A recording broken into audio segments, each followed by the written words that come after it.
Bakit ba ako lumalangoy? Bakit ba ako nagbibisikleta? Bakit ba ako tumatakbo? Nagpapakahirap ako para saan?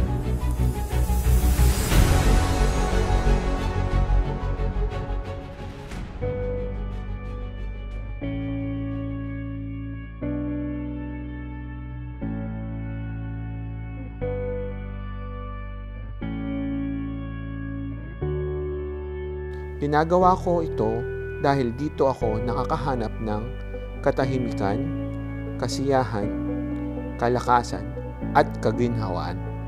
Ginagawa ko to upang bigyan halaga ang aking kalusugan.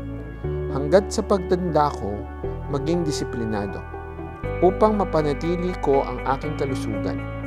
Ganun din sa aking mga pangarap.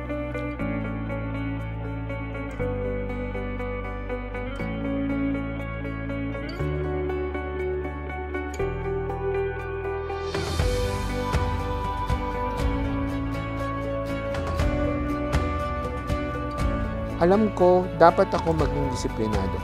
Ano man ang gagawin ko sa loob ng isang araw. Sabi nila, kailangan ko gumawa ng maliliit na bagay para sa akin mas malaking pangarap.